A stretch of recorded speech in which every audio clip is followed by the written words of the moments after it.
Welcome to the London Horror Movie Club, a cozy corner of the podcast world where we talk about the wild, weird, and wonderful horror films set in England's historic and eerie capital.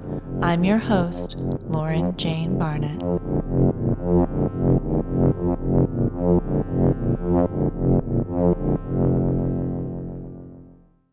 It's November, and I am very excited to say that we've had a fun change here at the London Horror Movie Club. Thanks to all of you who listen and so many more listeners, we now have a permanent co-host in my brother, Chris. Welcome back, Chris. Hey, thank you. Glad to be back, and we can continue doing this for as long as we can. Yeah, thank everyone for listening. It's so great that you guys liked it. We had a lot of fun, and I'm really glad they did too. Lots of fun. Yep. I'm actually looking forward to talking about this movie as well. So me being on two good ones, I hope I can continue having something to say. And actually, just as you said, we talked a little bit about this month's film last time. So to this month, we're going to be talking about the Hughes Brothers 2001 film From Hell, in which Detective Aberline is assigned the Jack the Ripper case, and it leads him to a series of mysteries, mystics, and even to Buckingham Palace. We talked a little bit about this last time, so I wondered if, Chris, could you tell us the first time you saw this movie? Because I remember you saying you really loved it. Yep, I actually saw it in the movie theater. So it was probably college, and it was the Hughes Brothers directed two movies earlier in the 90s that are they're American-centric, Menace to Society and Dead Presidents. They're street crime based, and that was kind of in that mid-90s. There was, gangs and the street crime itself. Like, those movies were very popular here. And so when they took over a Jack the Ripper, it was definitely interesting because they had not done period piece. They had not done anything like that, but they got Johnny Depp, and they got, at the time, Heather Graham was like the it actress for a while. So it was big pull. And then they had, I'm so bad with names, Lauren, but the guy who played Hagrid in all the Harry Potter movies. And that was obviously before him, but he's the partner. So the cast was good. Robbie Coltrane, by the way. Robbie Coltrane, yes. It just passed away, didn't he? Yeah, he did. And this is, I think, one of the great ones. He's so grumbly and grumpy in this. He's perfect. He's perfect. And he's not like any other movies I've seen him in. So it was definitely good. But yeah, no, so I went and saw it at the movie theater. And I mean, everyone knows Jack the Ripper tales from the time that you can learn about horror stuff. So this movie came out, and I really liked it from the beginning. And this actually turned into one of those movies that if I was sick or just taking a day, like where you're just kind of sleeping in and out of like NyQuil doze, I would put on this movie and just have it kind of run on a loop, because no matter where I started watching it from, if I was awake, I was interested and I could keep watching it. So I've seen it in bits and pieces a lot. I actually feel like that fits with Aberline. You can start with him and the opium den, and you and your NyQuil, and just cycle it. my NyQuil dens are similar to his opium dens without the visions. We talked a little bit about this last time, of being such a great Jack the Ripper film. And I agree with you. It's one of my absolute favorites. And I always think that one of the cool parts about that is the way that they do Johnny Depp's character, because he is kind of psychic, as it were. He has visions and dreams. And I thought that was such a cool thing to add to it, because I hadn't ever heard that before. Had you ever heard anything about sort of psychics with Jack the Ripper, or visions or anything like that? No, not at all. And it was actually, it was very interesting that their visions are true, obviously. So he's a mystic, but it's kind of drug induced. Yeah, I've not heard that. I've also, before this movie, I had never heard of the theory that it was Buckingham Palace related or royal related. Oh, really? So this movie, like a lot of movies, made me Google and start, I guess not in 1999, I didn't Google, but later on I Googled, and you start realizing like all the different theories that are out there, and then you start learning about some of them. So I'm not sure I believe that it was necessarily Buckingham Palace, but there's some interesting things to it, and definitely was made way for a great movie. I found out, obviously, not the first time I watched it. I was far too young to know anything about it. But that Stephen Knight's book had come out in the 70s, and he theorized that it had something to do with Prince Albert. And then Alan Moore, when he did the graphic novel of From Hell, got really excited about it. But I then thought that the royal family was involved in the Masons, because I hadn't properly read what was going on. Right. And I didn't realize that that was a totally new thing as well, that Alan Moore pulled in the Masons. And I kind of think it works. There's something about Jack the Ripper that seems almost otherworldly or Masonic, or there's more to him. I 100% agree with you. It makes perfect sense what you're saying, because the more mystery that is around him, and the Masons are super mysterious, right? They aren't, but they are. But I mean, they're tied to everything that doesn't have a full answer. And the royal family is, as while people know about them, there's still a lot of mysteriousness to them, because they kind of act in autonomy. Is that the right word? Like they just kind of do what they want to do, and everybody has to go around them. So yeah, I mean, it makes perfect sense. You take two things that can be, there's no backing, there's no, checking on them, and then say, okay, well, they're in part of this larger plot. And it was interesting because it wasn't just like the Buckingham Palace in the movie. It wasn't just, hey, we want to kill these people, or we want to put fear in London. It was, hey, this guy got married to a street girl, and the people who know about this need to be dealt with. So really, it's just like, hey, we got to take out all the witnesses. And that's really what led to you would have to think that Jack the Ripper is one of the few worldwide known serial killers. I mean, I don't know. I mean, I know there's other ones in other places, but people in Australia, people in Norway, people in Miami, they've all heard of Jack the Ripper. You still have every single day Jack the Ripper tours in Whitechapel. Like on a Monday at 10 a.m., there's people from China going on a Jack the Ripper tour. It's such a huge worldwide thing. Yeah, it was not when we went on our Jack the Ripper tour with you. It was there. I think we were the only.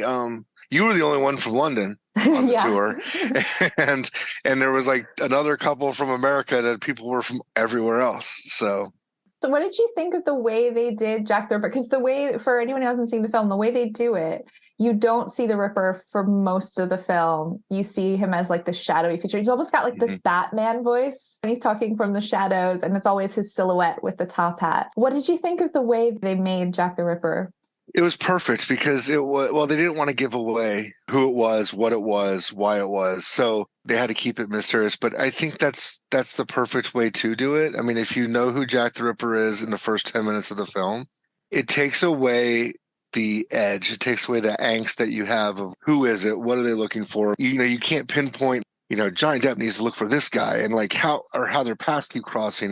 It's completely secondary, and it really gives you that sense of how there's fear, but it's localized fear. The area is the slums, and they did a really good job. I talked about this in the last episode of the narrow streets and how they're like maze-like and labyrinth-like. They do a good job of that, because when they go to Mary's apartment from kind of one of the main roads, it's not like a straight shot alleyway. It's like there and then around the corner, and then like it's another around the corner. And that's what I kind of thought when we were on that tour, and I was learning more about Jack the Ripper itself, was just how dark and how narrow the roads were and the streets were, and how it just kind of all fit, but it didn't really fit. So it makes it chaotic. I mean, lots of corners to hide in, lots of corners to do bad things in, and obviously a constable walking around once every 30 minutes.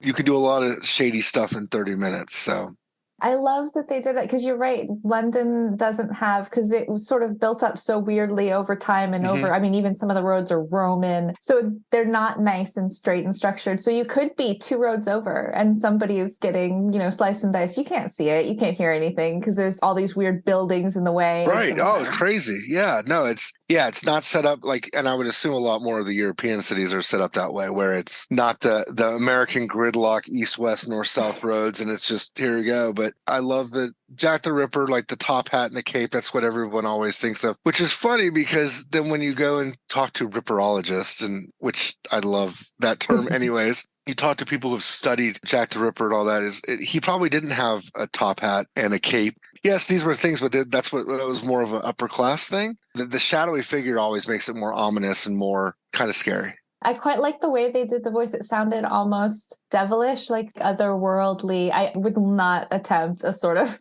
recreation of this voice. I don't think somebody with my voice could do it. But it's too deep and almost overly breathy. And I really loved that, because you're going through all these potential suspects as he goes through them, and no one has that kind of voice. Nope. And so it slightly feels like he's Jack the Ripper is a person and you find out who it is, but it's also sort of beyond just a person. And that's true in the actual story. You see like Gull, now just a spoiler alert. In the final scene, if you're listening to any of mine, though, I always say something that's a spoiler. It's a spoiler from 30 years ago. We can, yeah. All, but you see him when he's talking to Johnny Depp. He turns and his eyes are that pitch black. Yes, and it's like he's been possessed. That's the word I'm looking. I was going to say the possession part was interesting. So and I didn't catch it. I don't think I ever caught it before. And when I was rewatching it this week, I caught it. There were a couple scenes, and especially when he's in Mary's room, kind of at the end, and he's like, it's almost like he's having a conversation with somebody. And it's kind of like, okay, now I'm going to do this on behalf of you. And so like he's having this demon conversation. It was just it's a well done movie. I mean, it was the colors, the way it was shot, everything now is shot so dark. I don't know if you've noticed that, like just in watching like today's films, but like everything seems to be so dark. And that movie was done dark before it was popular, but you had to, because gas lamps aren't going to light up everything. And it was enough light to kind of get you where you're going, but it wasn't there to protect how you're like now they protect. You got to make sure it's lit up so people don't trip and fall and things are, bright. But then it was just like, here's a street light. This is where there's an intersection. Here's this light. So it should be dark. You should not be able to see everything. And just the fact that they could him walk, every scene with him in it is great because it is just so dark, but it's not like while he's possessed and while he's a darker individual himself, he can mold into that where that's just, the city is a character in this movie. Yes. I was going to ask you because I always say that I think London's a character in this film. And that was one of my questions I wanted to ask you is, do you think London is like a character? 100%. That movie is completely different if you shoot it anywhere else or you shoot it in the daytime. It's London at night is its own character. I loved that they have all these, throughout the film, they'll have shots of the big iconic buildings. You'll see Big Ben in the background and you'll see House of Parliament, but that's not where the action is. It then takes you into the actual Whitechapel, dirty, as you say, it slums. They make it feel really real because it's like there's two Londons in the film. And tell me if you think this is crazy, but you have the London that these women are inhabiting. Heather Graham's character is obviously like the central one. And Aberline sort of moves between the two, but then you get all of these really separate scenes. The Buckingham Palace's scenes are light and bright. And even when he's visiting in the evening, you've got the electric lights on, there's a lot of color. And then you have the scenes, say, when they go to the cemetery to bury her during the day, very green with lots of the trees. There's lots of white in the background. There's lots of Masonic white and black. And so I felt like there were the two Londons. There's like the London for the people who are committing these murders in this nice, pretty, airy, lush London. And then there's the dark, shadowy cobble streets. Everything looked kind of covered in like gray and ash and slime for Whitechapel. What do you think? Am I crazy? Are there two Londons? Does it make sense? No, I think there's 100% two Londons, and I think it goes along the lines of the haves and have-nots, right? There's a scene where they're inducting, I don't know if it was Prince Albert or not, but like they're into the Masons. It's the doctor who did Anne's, what's it called? Lobotomy, that's the word I'm looking for. Yep. So when they're inducting him into the Masons and they're doing all that, like it's very well lit. You know who people are. And I got confused with him because he had the mustache and the hair. Also looks a lot like the actor. He did. Yeah, he did. So I was like, wait a minute. But then they didn't really go back to that. So I'm like, okay, it's okay.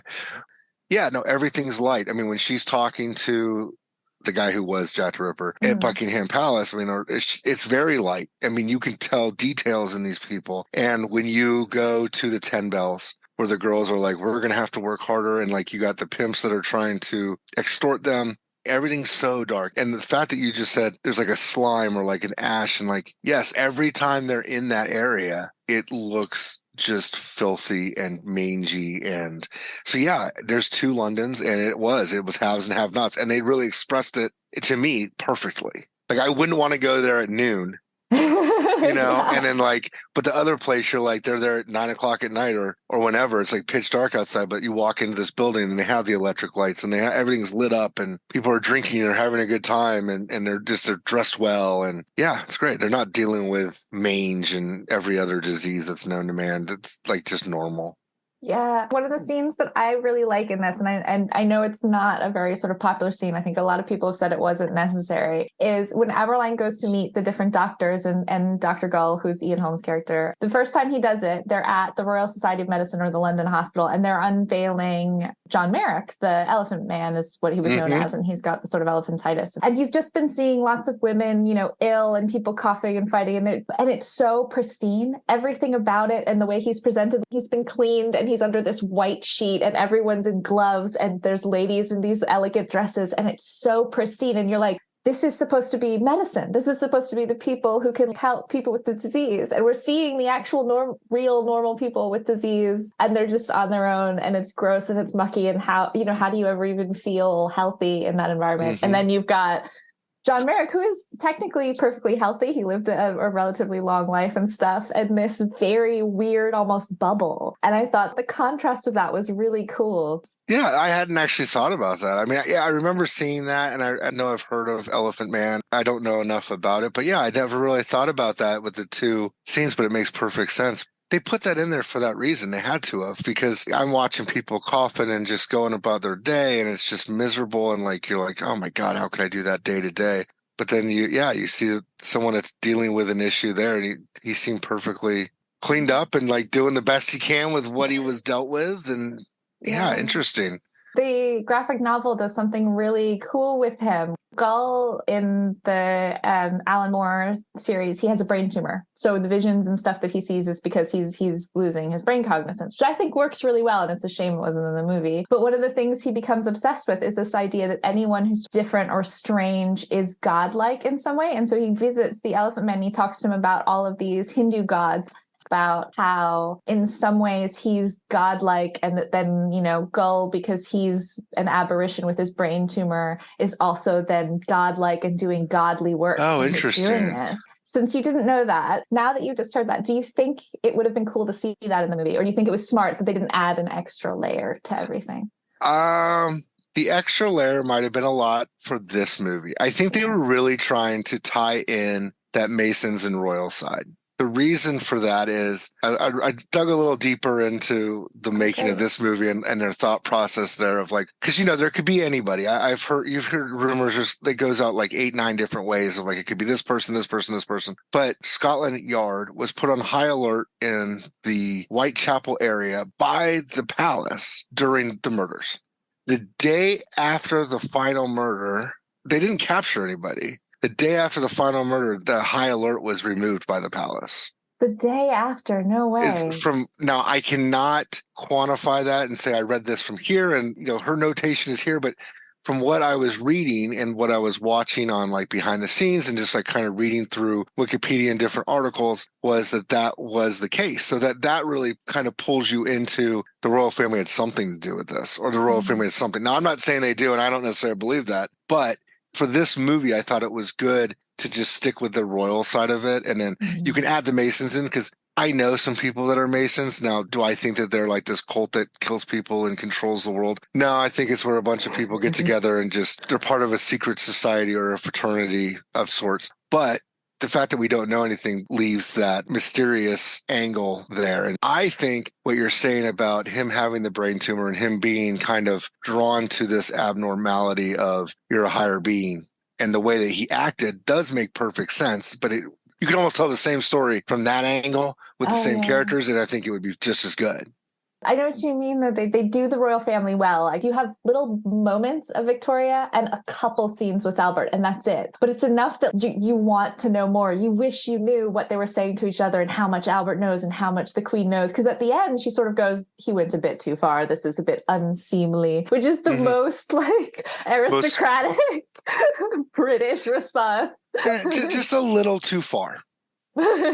So I was interested in one of the parts of the movie. They were talking about, they're getting all the letters, and we touched on it briefly in the last pod, where this really was the news being the marketing machine for something else. And the news really took up with this Jack the Ripper and stuff like that. But reading in it, and I did some more kind of in-depth research on it when I was watching it, but the only letter that they truly believe was from the killer is depicted in the movie, and it's when he sends half the kidney in a box with and it says from hell.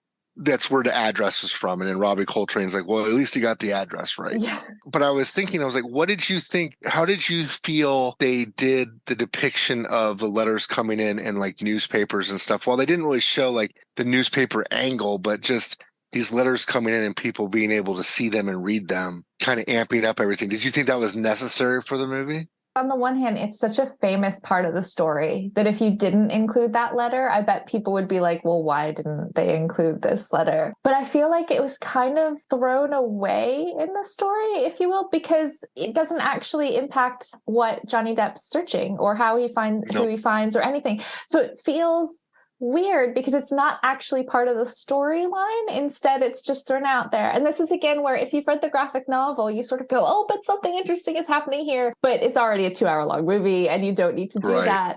This, I think, is something you brought up, is there are so much more you could do with this question of press frenzy around Jack the Ripper we brought up last time.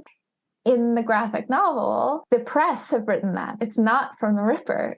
Oh, really? Yeah, they stole, I think one of the press guys is trying to get his name made, and he writes a few and he doesn't get them noticed. And so he steals evidence, or he like goes to, but somehow he gets this kidney, but it's correct for the information that someone was missing a kidney to try and make his letter more famous. And then he's like, it's actually the press guy who comes in and gives it to them. It's like, this came for us today. It's actually his letter from his house. And it's all made up. And you don't get that in the film. But then if you added that, like you said, it's just, it adds too much. You'd have a 6-hour film. Well, and it's interesting that you say that because they did tie into a couple different things then, because there was a scene where there's a note near the murder about Jews. But they don't really, they have the argument of like, wash this off, or like every Jew is going to be persecuted, and they get into a fight with the captain, who's also part of the Masons, who's also part of that world. But they don't really go into depth on that either. So that's interesting that you say that, because like it's just like another part of, it's almost like Jack the Ripper would only be told good during a book where you have unlimited story time. Because you can't make a movie 5 hours. We're not Lord of the Rings here. We're not going to make 9 hours of movie to tell one story about one voyage. I think as well, at the time we didn't have streaming, so no one had the patience to sit through 7 hours of even television. We waited a week to find the next half hour. For a half hour. And exactly.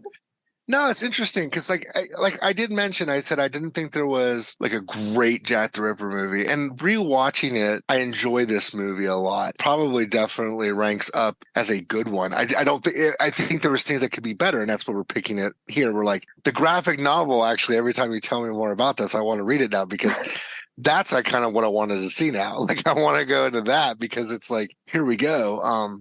God, they could make a movie of Jack the Ripper every year and just do a different angle of it. So have they made a new one since From Hell? I don't know of one, but do you, I know there was a TV show that I think you watched, right?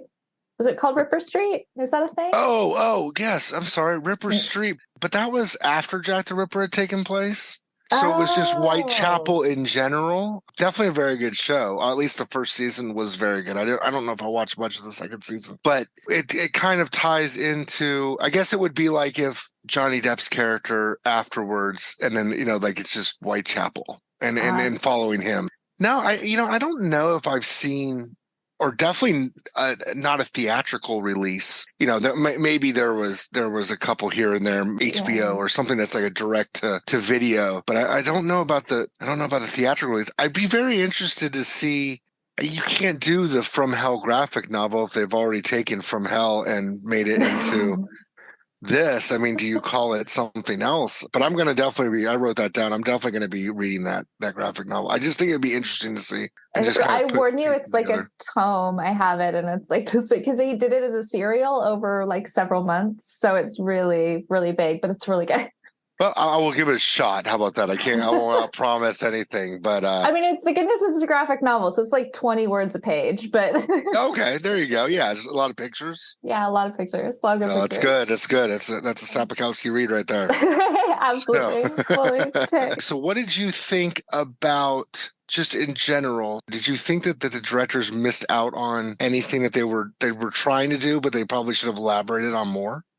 Oh, that's a good question. I mean, I think something you touched on really briefly. The first time I saw it, got really confused about who Prince Albert was. It just passed me by totally. I was like, this Panther guy, and then is he the doctor? I had the exact same thing. They look so much alike. Mm-hmm. And then they've shoved in this random scene on rewatching it where Prince Albert goes back to Whitechapel like during the day for 2.5 seconds, and like one of the women he goes out of his like fancy carriage, and one of the women comes up to him and is like, "Hey, baby," and he runs off. Which, if he used to be in Whitechapel all the time, shouldn't have shocked him. But like that, I found that confusing and I didn't understand. And then they also have a blink and you'll miss it. And I've now seen this film like 4 or 5 times and didn't notice it until this past viewing. There is half of a scene after the John Merrick thing when they're at the Royal Academy or at the Royal Hospital where he's signing something and his hands are shaking really badly. Mm-hmm. And it is half a second. He doesn't have any lines, but it's like to show you that he has syphilis and that this is happening. And if I didn't notice that until now, just watching it recently. And so I missed it tons of other times. So I feel like they could have done more with that. Well, yeah, there was a couple scenes like that. Yeah, I didn't even think about the Prince Albert in the street one. Seemed like a completely wasted scene, although Right? it showed Whitechapel during the day and how it was not much different than nighttime. But yeah, he like is walking and then like scoots back and his carriage is walking next to him. And then he like gets back. It was very strange. It's interesting. I thought they could have done more Albert and the royal family, or they could have the scene where they walk into the museum, into the gallery. Yeah. And he's like, I want to show you two paintings. And obviously she's never been in there. She's not in the part of society that can go into the museums and stuff. So why would she know who Albert is? Or she just knows that he's a businessman who has money. But just being able to see the portraits of both, it's Queen Anne, is that right? Victoria. Victoria, Anne, Victoria, Elizabeth, they're all the same to me. We're not historians. We're watching movies. I'm certainly not a historian, but yeah. So you see the paintings and just that ties it all in together. You almost could have left everything out. I still think the scene at the end where the queen is like, "It's gone a little too far." That was great, but I don't know if you even needed to have Albert in the rest of them. I guess the flashback of the wedding and stuff you could, and then you could tie it in with your brain that way. But yeah, just to like, I think they were just trying to throw in like little scenes of like Albert's looking for her, or, maybe that's what I guess I thought when they showed Albert there, like he's out there looking for his wife. And then it's just like, this is not his scene. But like you said, he'd been there many times. People had seen him numerous times, Yeah, he was supposedly married to Anne, so he must have been there loads because she lived in Whitechapel. Right. So they had a baby. I mean, it wasn't like it was a one-time meeting. No, it was interesting. I haven't thought of anything else. I just to ask you, going on the Jack the Ripper thing, you've been on a Ripper tour, at least one of them. Mm-hmm. You've read the From Hell graphic novel. You've seen this movie. I know you've seen many other older Jack the Ripper movies. Who do you think? Who is your opinion on who did it? Who is Jack the Ripper? Oh my God! Wow. This is such a cop-out answer, but it's true. I like that I don't know. That I find much cooler than actually if there is an answer, because he's a legend. And I like the idea of it being this story that's become bigger than actually the women or the man or the legend. It's been interpreted in so many different ways. It's inspired so many different people, and in positive ways, not like serial killers, like people writing books. Yeah. And yeah, exactly. If we did know, we'd just go, oh, this guy, let's say it's not Prince Albert, let's say it's someone else who, got syphilis and then got revenge. Oh, this guy's really pissed off and so decided he was going to like kill a bunch of people, and then it stopped because he died of syphilis. That's less exciting than not knowing and all the possibility. I like 100%. Not knowing. Oh, so do you have a favorite theory, or are you the same? I have theories I enjoy. The royal family one is one that I do enjoy. I like, so there's been a newer theory, and maybe it's an old theory, but one that I've definitely come across was there was, I guess, about 3-4 pre-COVID, but so 4 or 5 years ago, a big push to start getting a American Jack the Ripper. And there was a doctor, H.H. Holmes, who lived in Chicago and during the World's Fair in Chicago. And it was before the turn of the century. So that same time frame as Jack the Ripper. And he had built this basically this murder house in south side of Chicago. And it was like a hotel, like a lodging house, but then he would like murder people and like dump them in the basement. So it's kind of like Sweeney Todd versus like and this really happened. Like these things, this thing really happened. Well, then they've tried to tie him into being Jack the Ripper because he wasn't in America at that time and he went over here. And I'm like, I mean, I think you're right in the sense that like him not being caught leaves it more next level. Yeah. I mean, like Dahmer got caught, and yes, you can make these documentaries about Jeffrey Dahmer, and they're crazy and creepy and great watching, and you're just like, oh, that's wow. But then, like Jack the Ripper, like no one knows. But I mean, and realistically, if it was one person, it probably was just some guy who, you know, was very misogynistic, is probably not the right word, but like just didn't like streetwalkers, was mad, angry, upset. I mean, his living conditions, he probably was from that same area. Yeah. And he just murdered people. It sounds a lot better than like Earl murdered 7 people. Yeah, it does. Just say like Jack the Ripper, who would only come out at night, and he was in a carriage, and in the movie they bring in the grapes, so he was like an upper class person, and yeah, it's just I think that not knowing is probably makes it way better. I mean, it almost brings an impact, economical impact today. I mean, people are still paying people to walk you through Whitechapel at 9 o'clock at night to go do this. So actually, you've made this really good point. It makes me think about the fact that he's got this kind of weird, eternal, like you said, next level side. And the movie starts with this quote: "Someday people will look back and say I gave birth to the 20th century." Do you think there's something to that he was seen as this eternal? What am I trying to say? Somebody who was advanced somehow part of the future. I think in some ways he did, and I think it wasn't because he killed. Was it 6 women or what, 5? But if you add in, and I guess I keep going back to all the secondary parts of Jack the Ripper with the press, with the police, with everything else. I mean, this is something that hadn't happened before, but it hadn't happened. I mean, it very well could have happened, but it wasn't. The press wasn't like it was. It wasn't done in the sense that entire regions knew what was going on. And it certainly didn't happen in the sense that 150 years later or 40 years later, we're still talking about it. Yeah. Right. I mean, really, at the end of the day, he's just a murderer who murdered easy pickings. Yeah, very he wasn't going after like, I'm going to murder the royal family or I'm going to murder all the top lawyers in London. No, he was picking people that barely had a roof over their head, that had to work the streets to survive day to day. So he took the easiest option, which in itself did he, make the 20th century, but everything kind of did change at that time. That was the Industrial Revolution. Everything was changing at that time, and he's a part of that. I mean, he was arguably in one of the most, at that time, I mean, it was the center of the world, at least the Western world was London. I mean, America had just gotten over the Civil War. I mean, London was still the British Empire, right? Yeah, they say empire a lot in the film, actually, don't they? Very big. I mean, it was the center of the world. And he basically held captive the center of the world for a time. As well, one of the things that I always realize when I give my talks about movies, because when you talk about London horror, you have to talk about Jack the Ripper because his story has had such a huge influence. And one of the stories I love is that the Jekyll and Hyde story was written about Edinburgh, but everybody talks about it as London because of the fact that the play was going on at the same time as the Jack the Ripper murders. It was on a 10-week run in London. And they had this really amazing thing where the lead actor changed his makeup, like his makeup reacted to light differently. So it looked like he was physically transforming under light. Oh, interesting. And the crowds thought he was the Ripper. They even tried to turn him into the police. They attacked him at the stage door. And so the Jekyll and Hyde became this Ripper-like creature. And now we have stories that are Jack the Ripper, Jekyll and Hyde crossovers in film. Oh, that's interesting. Yeah. Yeah. He gave birth to a lot of horror films. He gave birth to his horror films. He gave birth to, the Jekyll and Hyde story gets tied up with him. The Lodger in 1927, Alfred Hitchcock's first film, is inspired by Jack the Ripper. He's weirdly also the father of horror films, modern horror films. Yeah. Well, every slasher movie can pay some kind of homage to. Yeah. I mean, just, at the end of the day, like he cut a bunch of people up.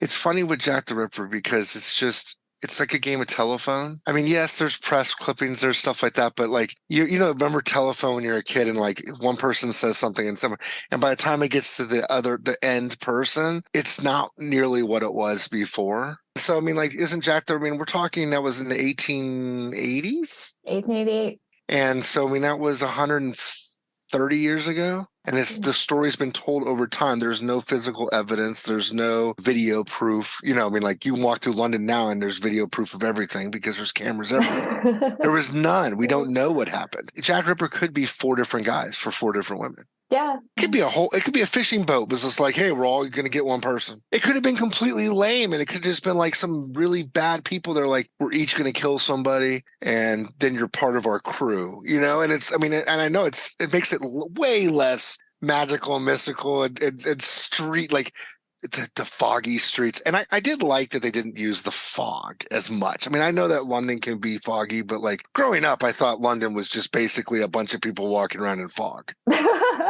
You know, I mean, that's just kind of what they even have the jackets, the London fog jackets, like the trench coats. But I did like that they didn't use that. But yeah, the fact that this story has been told and that people have picked, factual things from it that they can pull from it, but we don't know.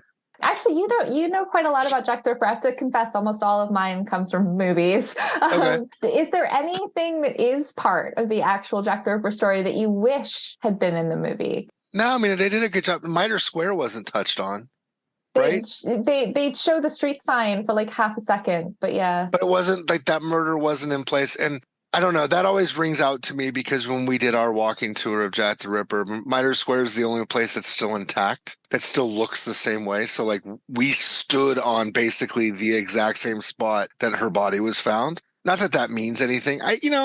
The problem is you're making a 2-hour movie about something that happened over a time frame longer than 2 hours. And how do you tell the story to make, people aren't going to watch a movie that's just, I'm going to kill 4 or 5 girls in these different angles. And that's it. It's just going to be like, that's what these, like I hate to say it, but like these horror movies like Terrifier and even Friday the 13th, it's like, how many kills can we get in? And Jack the Ripper's story isn't about the kills. As gruesome as they were, it was not about the kills. It was about this man who was playing with the police and playing with the city itself. Adding something now. I mean, you could add stuff. I would like to see more of the stuff from that graphic novel. Just the tumor and the otherworldly stuff has stuck with me now. It's such a good, because it makes so much sense. That they have, again, massive spoiler, the final scene where he thinks he's in the operating table is because his brain's dying, not because he's psycho. And I think it's more compelling because it kind of makes him human. Yep. 100%. And then they take care of him the same way that Anne gets taken care of, right? I mean, the way that they're going to make him stop, spoiler alert from 25 years ago, but they're the way that the royal family and the Masons are going to make him stop talking is to do lobotomy trick where he's just now relegated to drooling on himself and looking up at the ceiling. So it's a really creepy book ending. I like that. Yeah, all to save the crown. I think we touched on it last week, though, is like where you would or the last time we talked was you asked me where would I do a horror movie? And then I was like, Buckingham Palace would be awesome. Especially like a paranormal one, Buckingham Palace. But now I'm thinking like, well, they just use Buckingham Palace as kind of like the central arc of From Hell. I do want to make sure I ask before we switch up though, is I want to know what your favorite scene is. I always like asking this because horror movies have so many, they craft themselves around scenes, I always think. So do you have a favorite? Yeah, so I have 2. One is not a horror scene at all.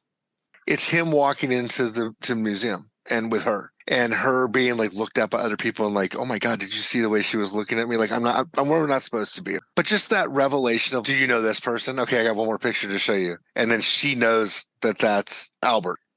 That was a good scene just to be like, this is all because of this. It's not the murderer necessarily, but this is all because of these 2 people who everyone is walking in here and like their Sunday's best to look at and to admire. But this is all happening because of them. That was really good.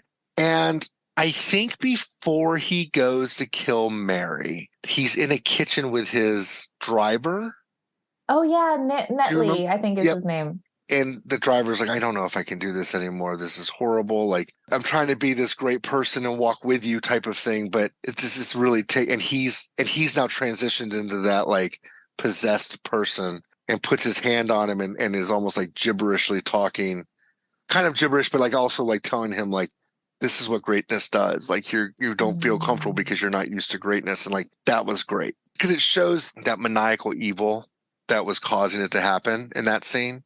So I just liked it because it just kind of like was the umbrella over everything else. Like that caused all the other stuff. And I think Nathan's such a great character. He's a side character, and it's not that you see lots of him, but that scene shows a lot of this isn't possible without him. Mm-hmm. The doctor doesn't go into Whitechapel himself to find these people. He's in a carriage. Most of the time he sends his horsemen ahead of him to pick somebody up for him. He allows this distance. He's like the guy who can cross between the two worlds. Yep. And I always liked the idea. This is totally wackadoo out there, but I always liked the idea. They have Johnny Depp's character a couple times in the film talks about having pennies for the eyes for the crossover boatman to death. And I always feel like Nately he's the boatman. He crosses the river all the time, crossing from the West End to the East End. He brings death into Whitechapel, brings them out of Whitechapel. He's kind of the boatman. Oh, interesting. Yeah, I didn't even think about that. I mean, yes, I guess I thought about it in the sense of he's the reason this is happening, which is why he's having such a mental pull of like, you know, I'm the cause of this, but you know, he has the master telling him, no, it's for the greater good. Like this is what we're doing. But that's interesting. He is the boatman. Yeah, that's because he's also one of the only people who nothing actually happens to. Most of the women die. Johnny Depp, massive spoiler, kills himself. Yeah.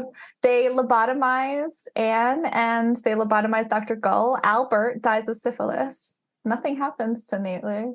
Oh, Albert does die of syphilis. Did I miss this in the movie? Oh, it doesn't. Sorry, it doesn't happen in the movie, but Gull says he will, and in historically he does. Okay, interesting. Okay, yeah. No, I didn't remember seeing. I was like, wait a minute. No, don't worry, you didn't miss a scene. Yeah. That's why I do like watching these movies about like old England and stuff like that, and like whether it's not horror, but like the Crown series and stuff, because I actually find myself looking up things way more than just watching the movie. You start going to that rabbit hole of like the time and who was this person and what did he do. Now, I didn't really do it as much with From Hell because I wanted to watch the movie and just experience the movie without pausing and going online. But yeah, he didn't have anything. You know, he was just doing his job. I'm interested to know though, like, so Whitechapel, from all I've been told and led to believe, is like the true definition of working class people, like living day to day. How many carriages with drivers really were there on a day-to-day basis? Well, see, this is the creepy thing. So from what I understand, and this is reading other books, which one of the ones I actually read really recently is Aleister Crowley's London, talks a little bit about this. From what I understand, during the day, maybe a carriage, but then at night, all the upper class men who weren't married would go seek, let's say, company. And so that was all in Whitechapel. Possible. A lot of it was Whitechapel, and there were a few other little districts. It was sort of like Soho in the 80s. It was kind of the big red light district. Everyone knew they could go there. That makes sense then. Okay. But yeah, I know what you mean. I don't think it would be like droves either. I don't think there were like lines outside. I always thought the weirdest thing would be that very often he took them out of Whitechapel only to bring them back in again. Yep, it was interesting. And I think it was just adds to the mysteriousness, right? I mean, it's just, I mean, maybe he did it where he knew he was safer. Who knows? Mind of an absolute maniac. And like people have been trying to depict that for the last 140 years. So yeah. And we'll continue to long after. Because to be fair, now I did say like it could be a fishing boat group of people, but I do believe it was probably one person. That's why Jack the Ripper is so interesting. I don't even think we would know about these murders if it was like Earl the butcher, you know, from like from Slow. And I do think something that caught the imagination of people is trying to solve a mystery. So even long before film, you did have people who were trying to, you know, they're going back over the newspapers and trying to figure it out. And I think that keeps it alive, doesn't it? Because we want to know. We like solving problems. I think we like solving problems until we don't get the answer we want. But yes, that's actually very wise. No, I mean everybody likes to know what the answer is, but then if it's not something that's sexy or not something that's good, you're like, oh, it was Earl. You know, like you're like, okay, well, just like the one in Leeds. It's like, yeah, it was this crazy guy who was a horrible, horrible person. There's not movies made of him. Yeah. There's not books written of him. There's no, I forget what his name is, but there's no ologists. Yeah, It's just, but Jack the Ripper is in itself. I mean, Jack the Ripper really is London. I mean, if you think about it, like if you think of London as an outsider to London, there's probably 3 or 4 things that I think of about the city, and Jack the Ripper is going to come up on there. Just that seedy side of London. Like it's because you go Craze, you go Jack the Ripper, and you can kind of go through time of like, it's no different than New York City, and you look and think about the mob. You know, if you think of New York City or Chicago, you think of Al Capone. It's just Jack the Ripper is London. They go together. So we're wrapping up this episode, but I wanted to ask you, since we're doing this monthly now, we've done kind of 2 movies that I've picked that are more modern, done in the last 20 years. What is your recommendation for the next movie in December? And it can be, I don't care if it's a 1940s movie. What is something that you've seen that you want to cover? I want to watch something new that I haven't seen before, and we can talk about that. I'm tempted, because it's December, to do Night at the Demon. It's with Dana Andrews, so it's a long time ago. It's in the 50s, but it's based on an M.R. James ghost story called Casting the Runes. And he wrote these as Christmas ghost stories. Now, it's not set around Christmas, but it's like there's a tradition here in Britain where you tell ghost stories around Christmas. And so every Christmas I watch Night at the Demon because it's an M.R. James ghost story. And it's got great London locations. It's got black magic, but it's not crazy horror because it's the 50s. So nobody's being slit throats in the film. Yeah, no, that's fine. But I feel bad at doing like a 50s one because I feel like quite a lot of my podcast, you can tell I love 50s and 60s horror because I have so many films from them. So maybe we should think if there's a more modern one. But I definitely think we should do it at some point because it's a really weird film and I think you'd like it. No, I think we should do the Night of the Demons for December. For December. I want to see it. Yeah, I want to go into I pulled you into the zombie, like, which I love, and like it's a comedy. Edgar Wright's amazing. Comedy horror, and then we did From Hell because we started talking about Jack the Ripper and something that I was very familiar with. I want to do one that I'm not familiar with. I want to see something brand new, go into a blind, and then be able to talk about it because sometimes I reach back to like, yeah, I've seen this, so you're not really watching it, to try to pull things out of it necessarily. So yeah, let's do that. Night of the Demon. That sounds great. Okay, everybody. So join us in December. It'll be Chris and myself again, and we'll do Night of the Demon. I want to thank my amazing co-host, Chris, for agreeing to co-host from now on. It's going to be so much fun. Love it. I'm very excited. Thank you. And I also want to make sure I thank Kukurbit, who do the intro and outro for our lovely podcast. And Chris and I will see you in December. All right. See you then.